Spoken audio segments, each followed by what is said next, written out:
The first sound was a laugh, sharp, brittle, wrong. It sliced through the quiet of the house like broken glass under my heel.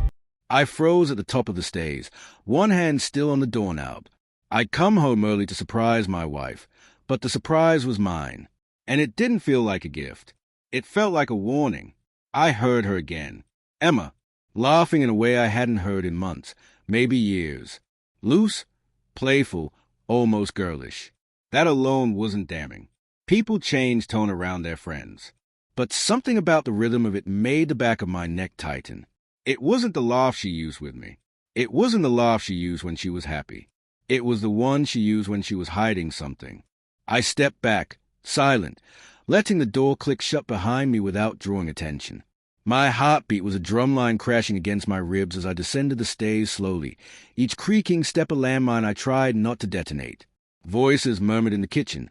3, maybe 4. I recognized 2 immediately, Rachel, her closest friend, and Hannah, her co-worker. The third belonged to Emma.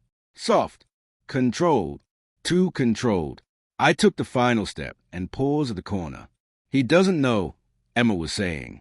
A cold blade of dread opened inside me. Rachel's voice followed. You haven't told him anything? Not even after everything. No, Emma said. God, no. He would break. She wasn't talking about divorce papers. She wasn't talking about our rough patch. Something inside the words made my stomach flip. I leaned in, hand shaking. Hannah scoffed. He's a grown man. He'll live. Will he? Emma exhaled hard. You don't understand him. Mark feels everything. Too deeply. Too intensely. If he found out. She cut herself off. Found out what? My throat constricted, a dry knot forming there. A dozen small memories surfaced immediately. Night she came home late. The way she tucked her phone under a pillow instead of leaving it on the charger. Her sudden interest in early morning yoga classes she'd never attended before. I'd dismissed them all as stress, as distance caused by grief, as the way marriage sometimes drift before drifting back. But now, Emma, Rachel said, it wasn't your fault. I let it happen. Her voice trembled. It shouldn't have, but it did. A dull roar filled my ears. That was an admission, not explicit, not detailed, but an admission. My chest tightened as though an invisible hand pressed down, squeezing until I could barely breathe. Betrayal is rarely a sudden explosion. It's a slow leak. But hearing those words, I felt the detonation all at once. Then Hannah whispered, Do you have feelings for him? The world stilled. My pulse lodged in my throat. Emma didn't answer immediately. The silence was worse than any confession. Finally, quietly, she said, I don't know. Those 3 words ripped through me harder than if she'd screamed yes. My hand clamped over my mouth to keep the noise inside. A soundless ache tore through my chest, something between nausea and heartbreak, something too raw to name. I pulled back from the corner as if boned, stumbling into the shadow of the hallway. I needed to leave. Now, before they saw me, before I cracked open and spilled every thought I was fighting to suppress. But just as I turned, Rachel asked a question I didn't want to hear, yet couldn't walk away from. Does Mark suspect anything? My feet rooted to the hardwood, unwilling to flee. Emma sighed. Sometimes I think he does. The way he looks at me, it's like he's searching for something he already knows is gone. Gone. Gone. The word echoed through me like a cathedral bell, hollow and devastating. She went on, voice low and trembling. I swear, Rachel, every time he asked me how my day was, or if I got home safe, I feel like her breath hitched. I feel like I'm lying to a man who deserves so much better than me. My heart twisted sharply. That didn't make sense. If she was cheating, why say that? Why speak about me like that? Why sound guilty, not exhilarated? My mind spiraled, torn between 2 impossible realities. She betrayed me. She cared about me. Those things shouldn't coexist, but betrayal rarely obeys emotional logic. The scrape of chair legs startled me into motion. I hurried silently back toward the front door, twisted the knob, and stepped outside. The cold air slapped my face. Only then did I realize my cheeks were wet. I didn't remember crying. I didn't go far. just down the block, sitting on the curb beside the old maple tree that we once picnicked under, the same spot where Emma once told me, through laughter and happy tears, that she couldn't imagine life without me. The irony tasted bitter on my tongue now. The wind tugged at my jacket as cars rolled by. The world moved normally, oblivious to the implosion happening quietly at the end of Maplewood Lane. I tried to breathe slowly. In, out, but every breath hurt. Every inhale carried the sound of her voice. I don't know if I have feelings for him. Every exhale replayed her words. He would break. Was she talking about me breaking because of the affair? Or something else? Something worse? I didn't have an answer, and the uncertainty gnawed at me like an infection spreading under the skin. A few minutes later, my phone vibrated in my pocket. It was a text from Emma. Emma, hey, love, are you still working late tonight? I stared at the screen, heat blooming in my chest, not the warm kind, but the kind that comes right before rage. She was lying, acting normal, sending me the same affectionate text she'd been sending for weeks, maybe months, while all the while, my thumb hovered over the keyboard. I wanted to respond, to ask directly, to burn the house of cards down. But I stopped. Something was wrong. Not wrong in the obvious way, not just infidelity. Wrong in a deeper, more complex way. Her voice earlier. It wasn't the voice of someone bragging about a fling. It was a voice of someone terrified. Of what? I didn't know. But I had to. I wiped my face, stood, and walked. Not fast, not angry, just determined. The kind of determination that arrives after grief but before clarity. I didn't go home. I walked to my car parked around the block, slid into the driver's seat, closed the door, and I called someone I hadn't spoken to in months. Mark, the voice answered, cautious. Everything okay? No, I whispered, unable to control the crack in my tone.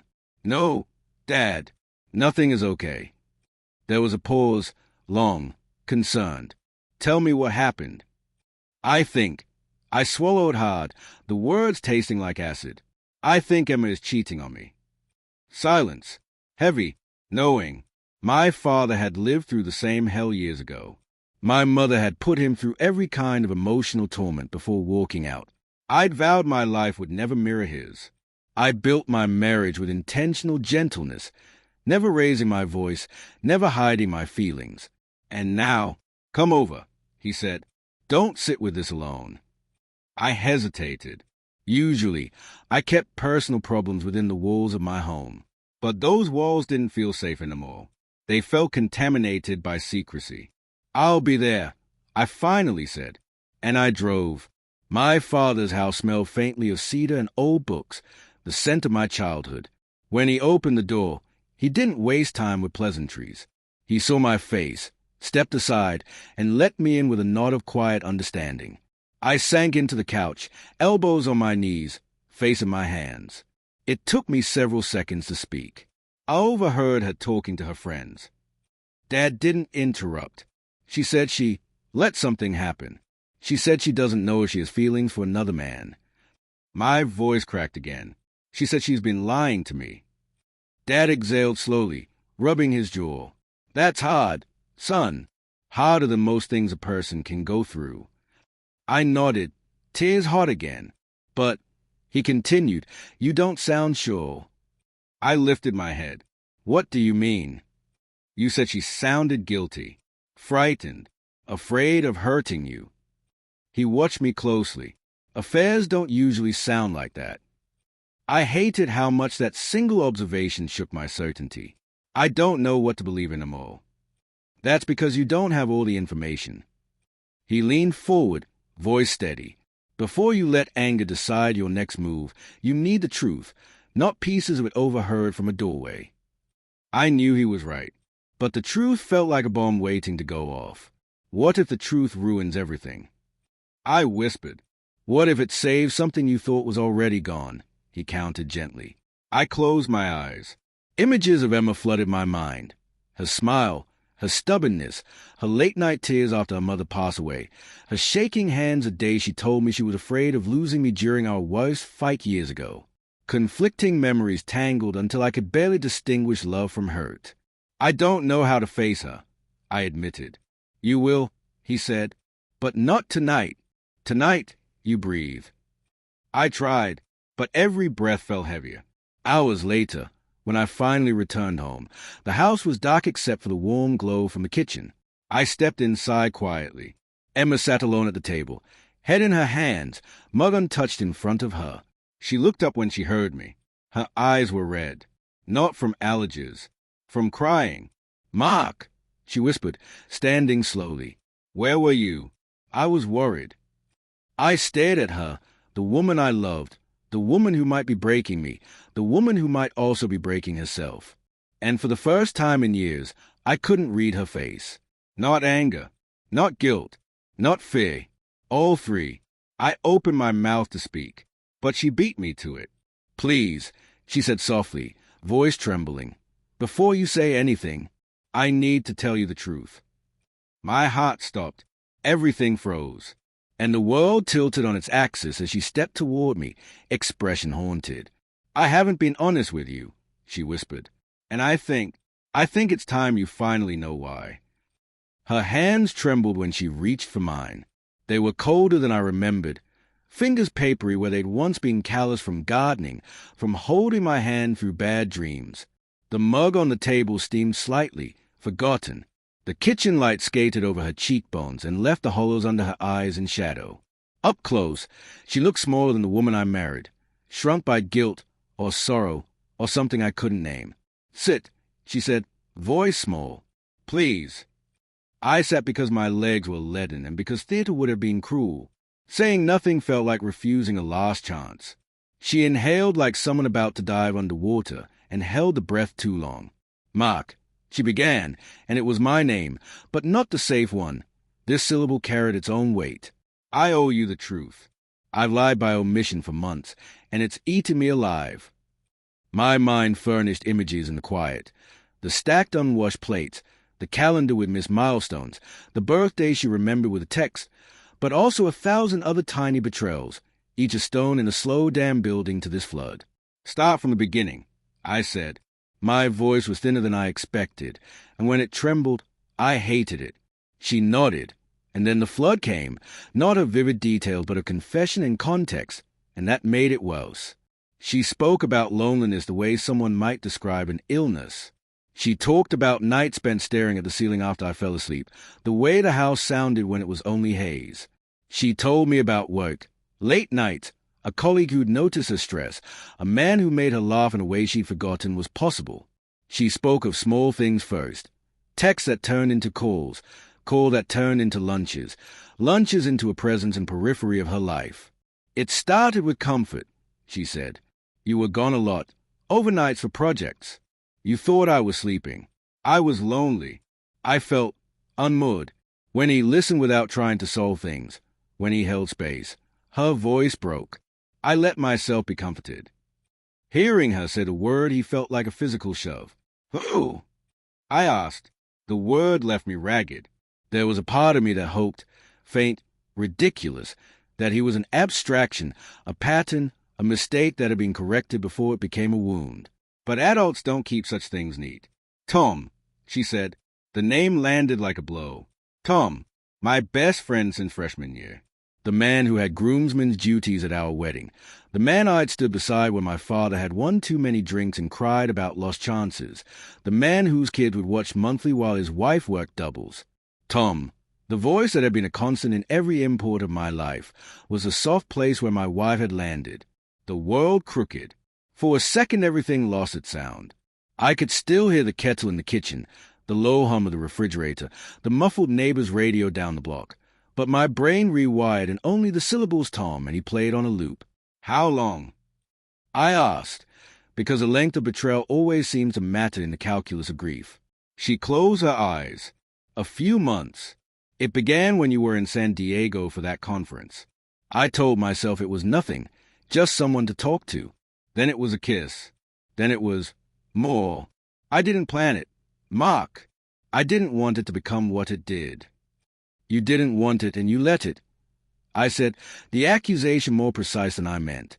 Her face crumpled. "I know. I let it happen." The memory of the kitchen earlier that day, her voice with Rachel and Hannah, came back as a smear color. You told them. I needed someone, she whispered. Rachel, she's been my sounding board. I told her because I was ashamed. I told Hannah because she's practical. I didn't plan a betrayal. I planned an ally.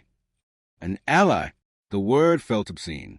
You told my friend, I said slowly. Maybe your friend. You told. My sentence collapsed. Tom's face flitted across the room like a bad television channel, laughing at our wedding, spilling beer when he hugged me tight after promotion, the time he fixed our heater in a blizzard. The man who was family had become the intruder. Emma nodded like an apology. I know it's unforgivable. I wanted facts. I wanted a tally. How many times? Where, what she said, whether protection had been used, whether it had been merely a night or had been repeated. But there's a cruelty to forcing a confession into a list. It reduces human catastrophe into accounting. Still, the practical part of me, the part that had always wanted to solve problems with checklists and plans, needed specifics. How many times? I asked, trying to steady my voice. She swallowed, hard enough that I could hear it. 4 times. Twice at his house when his wife was away on business, once after a work event, and once, she stopped, then finished, once in our house. You were out of town. The ground under my feet shifted so hard I almost fell. In our bed, I managed. Yes. The image burned higher than any imagined scenario. My own bed, my pillows, our scent. A hot, terrible laugh escaped somewhere from my chest. Was it at least quick? The cruelty of the question surprised me. The voice asking seemed like someone else's. No, she said. None of it was quick. I stood up then, the chair scraping the floor a sound so sharp it seemed obscene. I moved through the kitchen with a robotic pace, each step a protest against nausea. The light from outside made the table glitter with crumbs that hadn't been there that morning. Tiny shards of normal life. You should go, I said. You should leave. I don't want to see you. She shut her eyes, a small moan like someone in labor escaping her. I can't just leave, Mark. There are things. Her voice broke and she clutched at the table. I'm scared. Scared of what? Of losing me? Of losing herself? Of admitting that she had been complicit in something that would change everything? There are moments when the world narrows to a single choice, rage or reason. I wanted to rip the house apart, hurl the pictures from their frames, call Tom and make him hear the sound of my ruin. I wanted to step outside and let the neighbors watch as I disintegrated. But something quieter, sterner, held me back, the memory of my father's voice telling me not to let anger decide my next move. What do you want, Emma? I asked finally. Do you want to leave him? Do you want to leave me? Do you want them? I gestured vaguely, meaning friends, meaning everyone involved. To know?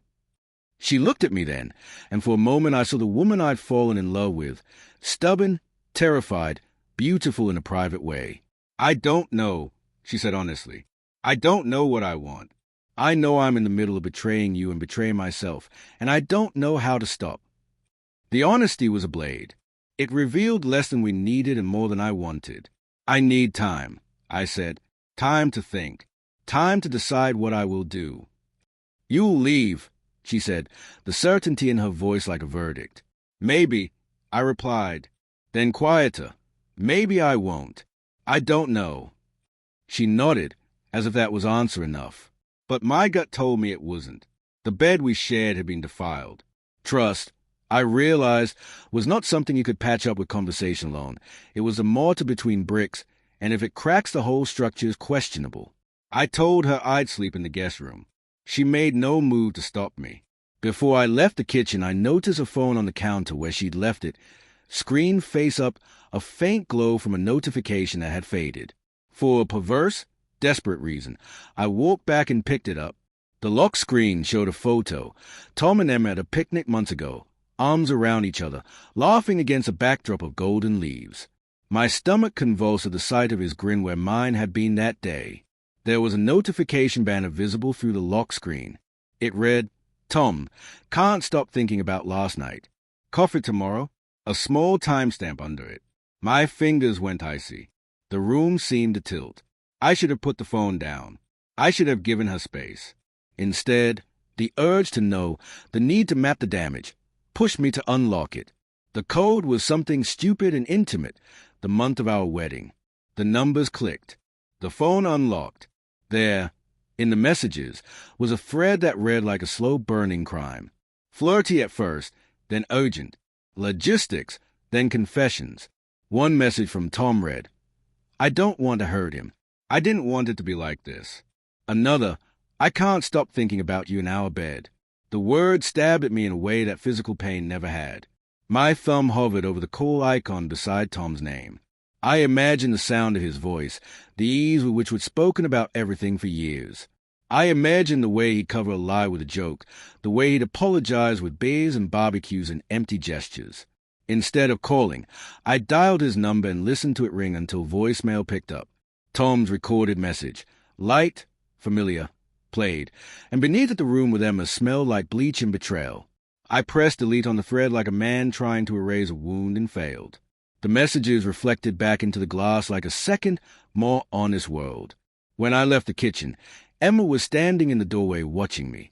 There was no expression on her face that I could parse, no relief, no expectation, only the quiet desolation of someone who had given the game away and was waiting for the score. "What did you find?" she asked. I closed my eyes.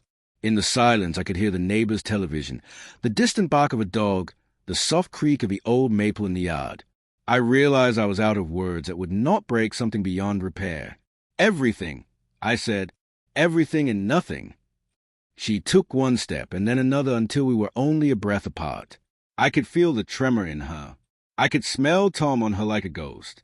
She reached up and cupped my face, only a moment, as if testing whether I would flinch. "Please," she whispered, "don't let anger do this to us." For a second I almost answered her. I almost forgave. I almost bent to the familiar ache of wanting to fix the woman I loved. Then my phone buzzed. A text from Tom. Preview on the screen. "Is he there? Did he find out? Call me." I let the words hang in the air between us like a verdict. Emma's mouth opened, then closed, like someone learning to breathe again. Outside, the streetlight hummed. Inside, the house we had built together felt like an unfamiliar stage, set for actors who had lost a script.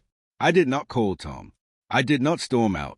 For the first time since the laugh that had sliced me open, I stayed precisely where I was, the center of a life that had become a courtroom with no judge, only jury, my own fractured heart. The night stretched on like a sentence with no punctuation, breathless, confusing, impossible to break into smaller pieces. After Emma fled to the bedroom, shutting the door softly as if volume might make the situation worse, I remained in the hallway, staring at that door like it was a border I had no right to cross anymore. The guest room felt colder than I remembered. Maybe the thermostat was off, or maybe betrayal had its own kind of chill. The moonlight pooled across the sheets like spilled milk, pale and accusing. I lay down but didn't sleep. My mind ran on a loop of memories and questions, a reel of what IFS and why didn't TS and how could she. At some point, close to dawn, exhaustion wrestled me into a shallow sleep. And that was when the nightmare began. I dreamed of Emma standing on the shore of a lake we once visited on an anniversary. The water was glassy, calm, but she kept walking deeper and deeper, water rising to her chest, her throat, her chin. I stood on the shore calling her name, but every step I took, the sand gave way, pulling me backward. She didn't look back, just kept pushing into the lake like she wanted it to swallow her. Then something dark surfaced beside her, something shaped like a man. But when it reached for her hand, it dissolved into black ink across the water. I woke up sweating, heart jackhammering, the sheets twisted around my limbs like restraints. The room was too quiet. No footsteps from Emma. No bathroom light flicking on. No kettle warming on the stove the way she always did when she couldn't sleep. I sat up, rubbed my face, and forced my body to move toward the hallway. When I reached the bedroom door, I froze. It was open. Inside, the bed was made, smoothly, neatly, like a hotel bed. Emma's pajamas were folded on the chair. Her shoes were lined by the closet. Her pillow was fluffed. But she wasn't there. A knot of panic unfurled through my gut. "Emma!" I called. No answer. I checked the bathroom. Empty. The kitchen, no signs of life. The garage, her car still parked inside. She was somewhere in the house, or hiding from me. I found her in the backyard, sitting on the old wooden bench beneath the maple tree. She was wrapped in a blanket, hair down, eyes swollen but dry. She looked like she had aged 5 years overnight. For a moment, I stood in the doorway watching her. She didn't see me. She was staring at nothing, at the frost clinging to the grass, at the thin white horizon beginning to glow. She looked lost, not guilty, not defensive, just profoundly lost. I stepped outside. The cold bit instantly into my skin. She flinched at the sound of my footsteps. "Can we talk?" she whispered. I sat on the opposite end of the bench. Between us, the cold air felt like another presence. She tucked the blanket tighter around her. I didn't sleep. "I noticed," I said quietly. "Neither did you." I didn't respond. She inhaled shakily. "Thank you for not yelling. I don't know if I deserve that." "You didn't," I said honestly, "but yelling wouldn't fix anything." She wiped her eyes with the back of her hand. "I want to answer anything you ask. I owe you that much." I studied her face. She looked brutally honest this morning, stripped down to something fragile. But honesty after betrayal feels like handing someone a bucket of water after the house is already burned. Still, I needed answers. Why Tom? I finally asked. The question ached as it left my mouth. She closed her eyes, because he was there when everything hurt. "What do you mean?" She hesitated. Her voice, when it emerged, was low. "The night you flew out for San Diego, that was the night I found out about my mother's second biopsy. The results weren't good." I blinked. "You didn't tell me that." "I tried," she whispered. "But you were already stressed. You were worried about the presentation, the deadlines. I didn't want to add more weight to your shoulders." Anger and guilt twisted inside me. "Emma, I would have wanted to know." "I know," she admitted, "but I felt like a burden. And Tom was just there. He was dropping off a tool he borrowed from you." I broke down. He listened. The pieces shifted uncomfortably inside me. It didn't excuse anything, not even close, but it made the disaster more complete, more human. Still, another question burned hotter. "Do you love him?" I asked. Emma didn't move for several seconds. Then she whispered, barely audible, "No." The knot in my chest tightened, then loosened, then tightened again. Relief and pain clashed violently. "But I cared," she added, eyes pleading. "Not the way I care for you. Not the way someone should care about the person they risk their life with." Her voice cracked. What I felt for him was temporary, escapism, a way to feel something besides grief and fear. I swallowed hard. "And what did he feel for you?" She hesitated. "He said he loved me." I flinched. Every part of me recoiled at the idea of my best friend whispering those words to my wife. Emma continued softly. "He wanted me to leave you." My breath stopped. "But I couldn't," she said, "because I didn't want that. Because even when I was doing the worst thing I've ever done, I still," she broke off, pressing a fist against her mouth. "I still loved you. I never stopped." The contradiction twisted my insides. Love shouldn't coexist with betrayal, but life isn't a clean moral equation. I rubbed my eyes. I saw the messages. She nodded. I figured. "And I heard everything you told your friends." This time she stiffened. Fear sharpened her features. "Everything." "Enough." Her eyes filled with panic. "Mark, please tell me it wasn't the part about." But she cut herself off mid-sentence. "The part about what?" I asked sharply. Her face went pale. "No, Emma. Answer me." She looked away, her voice barely a whisper. "About the clinic." The air thickened. "The clinic?" I repeated. "What clinic?" She looked down at her hands, twisting the blanket between her fingers. "I went for a test," she whispered. "I'd been feeling sick. I thought I had the flu or burnout or something. But the test wasn't for that." My heart hammered painfully against my ribs. What was it for? She didn't answer. "Emma." She took a shuddering breath. It was a pregnancy test. The world stopped. Every sound dissolved. My ears filled with a rush of blood and disbelief. A pregnancy test. My mind stuttered, caught between hope and fear so violent it made my vision blur. I had to know if she broke off, tears spilling. If it was yours. The bench seemed to tilt beneath us. Was it? My throat closed. Emma, was it mine?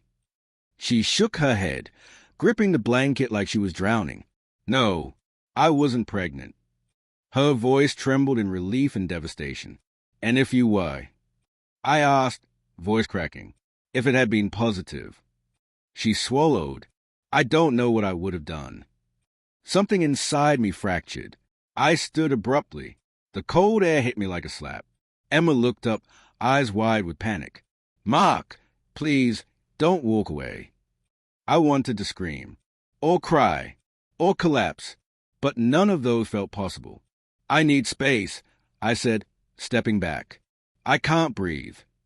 I took another step, but her hand reached out, gripping my wrist. Wait, she whispered. There's something else. Something you didn't hear. Something was. I turned slowly, heart in my throat. Her fingers trembled around my wrist. This wasn't just an affair, she whispered. The wind stilled. She looked me dead in the eyes, voice shaking violently. Tom and I, we ended it weeks ago. My chest tightened. Then why were you still talking? Because he won't leave me alone anymore. Cold shot through me. What? Her voice cracked. He's been calling nonstop, showing up at my work, sending messages, threatening to tell you himself if I don't talk to him. A surge of ice-cold rage flushed through my body. Why didn't you tell me? I demanded. She shook her head helplessly. Because I was scared of losing you. Scared you'd think I was making excuses. Scared you'd think I still wanted him. And do you? I asked, trembling. No. She grabbed my hands, tears spilling down her cheeks. I'm terrified of him now. My heart hammered. For the first time, the narrative cracked open. This affair wasn't just a betrayal. It was spiraling into something else. Something darker. Something dangerous. And then she whispered the words that made my blood turn to ice. Mark, he said if he can't have me, he'll make sure you don't either. For a moment, I thought I'd misheard her. The cold morning air hummed in my ears, a low white noise roll that blurred everything except the expression on Emma's face. Fright, guilt, a strange kind of desperation. But her words lodged in my skull like a hook. If he can't have her, he'll make sure I don't either. Tom, my best friend. The man who carried me out of a bar after I drank too much the night of my mother's death. The man who helped paint this house. The man I trusted, blindly, stupidly. The same man showing up at her work.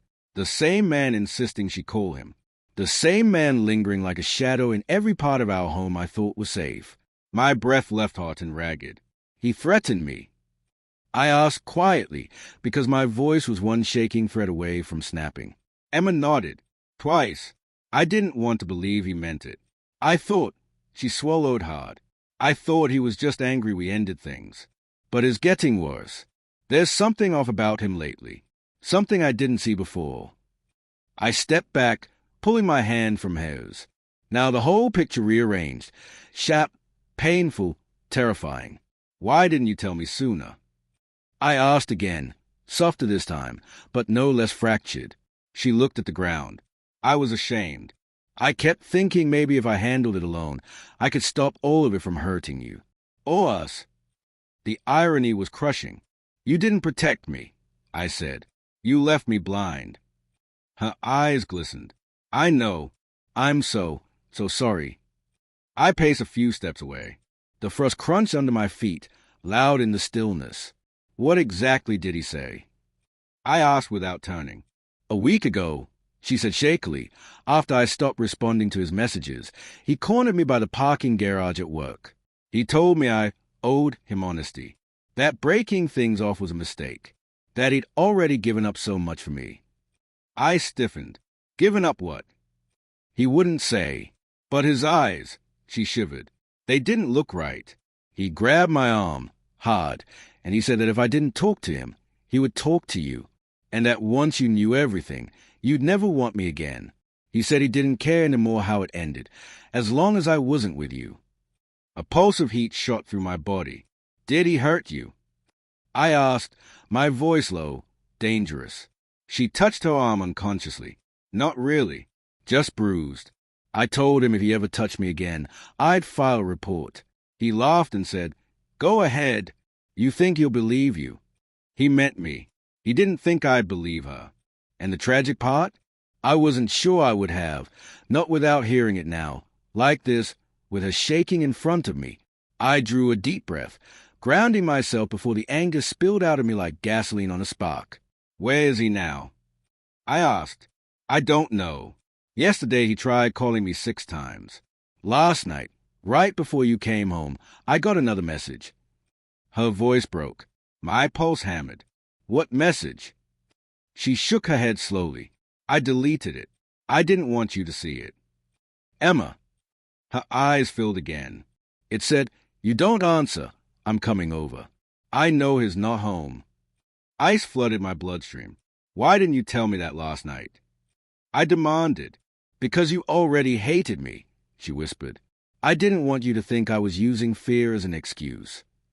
I ran a hand through my hair, fingers trembling. This wasn't just betrayal anymore.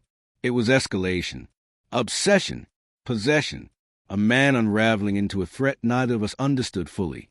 I sat down beside her again, this time not out of softness, but because my legs wouldn't hold me anymore. She turned to me, hopeful, terrified. Raw. Mark, I know you might not forgive me. I know I don't deserve it. But please don't face him alone. Something old inside me, trust, love, history, ached. But something new, fear, anger, determination, rose to drown it.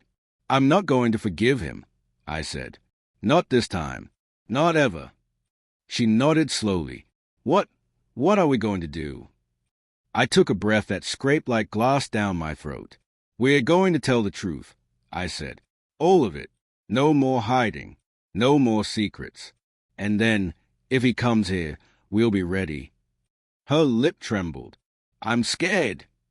I know, I said gently. But you're not alone anymore. Not with this. Her eyes widened slightly, relief slipping through the guilt like light through cracks. It wasn't forgiveness. Not even close. But it was the truth. We spent the next hour going through the messages in her phone. What was left of them? She had deleted some, but not all. There were enough to prove harassment, repeated calls, late-night texts, thinly veiled threats, emotional manipulation. One message chilled me worst of all. You already chose me once. Don't pretend you can just walk back into that house and erase us. The timestamp, 3 days ago. Next. If he finds out, I'm the only one who'll still want you. The timestamp, last night. And finally, he's too weak to protect you. But I will. My breath caught. We're calling the police, I said immediately. Emma grabbed my hand. Mark, they won't do anything until he actually does something. You know how this works. I did. Sadly, he already has done something. I said. He touched you. He threatened me. She exhaled shakily. I'm scared of making him angry. I looked at her, really looked, and saw something I hadn't expected. This wasn't just guilt or regret. She was afraid of him. Deeply, instinctively afraid. Not of him telling me. Of him.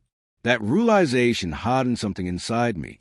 We're going to protect ourselves, I said quietly. And we're not giving him the chance to decide what happens next. She nodded weakly. We made a plan, loose, imperfect, but something. I would stay home. She would block his number. We would document every contact. We would call the police if he came near the house again.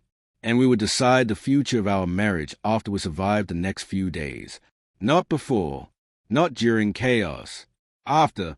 Emma wiped her eyes again. Thank you. I didn't answer. My heart was still broken. Still bleeding. Still unsure whether it could ever fully recover. But the part of me that had loved her for years, the part she betrayed, was still stronger than the part that wanted her destroyed. It was infuriating. It was human.